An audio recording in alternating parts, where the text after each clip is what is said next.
I never particularly liked school. It would not be a fair stretch to say that I disliked it immensely, and from the day school opened, I would be counting down the days to the next school vacation, with weekends providing a brief respite. Naturally, I thoroughly hated those back-to-school commercials reminding you that the holidays were almost over. Despite my hate-hate relationship with school, I never missed a single day of it. I watch the next generation of kids and a part of me can't help sighing as I think these little ones are growing up coddled. One little sneeze and they won't go to school for the whole week. They so much as imagine they have a headache and no school, yet will spend the day playing TV game. Must be nice. Maybe I'm a little envious of how the older generation has grown less strict to their grandkids than they were with us. Perhaps I was fortunate that I never fell seriously ill, but even the moments I came down with something, I never missed a single class except maybe the first couple of periods when I would visit the doctor, get meds, and then back to classes by the morning break. I used to have bouts of sore throats and inflamed tonsils that my parents considered having my tonsils surgically removed. The problem eventually cleared, but throughout the ordeals, I still had a perfect class attendance.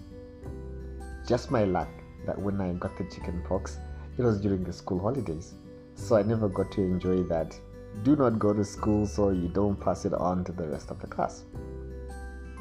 I managed to never break a bone, but I did have an adventurous friend who in the course of primary school broke each bone in his limbs at least once.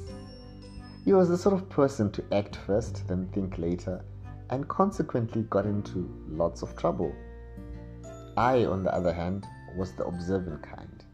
I watched what he did, and then did not do it. Clearly, that strategy worked because I never broke anything. The one time I had an x-ray taken was when I fell off the bathroom sink trying to see myself in the mirror above the sink. I honestly thought I had broken several bones. My parents must have been hysterical as they rushed me to the hospital. The doctor may or may not have written on the hospital card, "Child fine, mother hysterical," or something to that effect.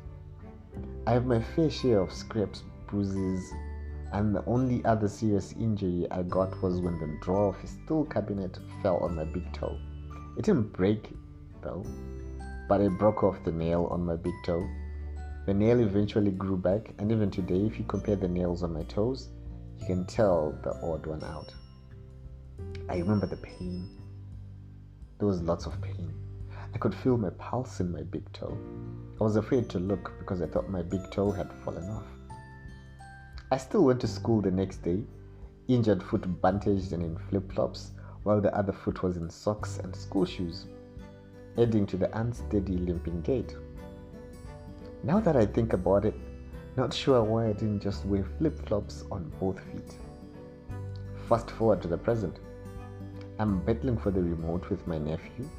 I want to watch the new episodes of Black Mirror, and he wants to watch Cocomelon on YouTube.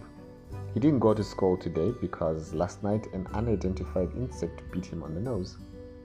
I suspect it was a mosquito, but it is what it is.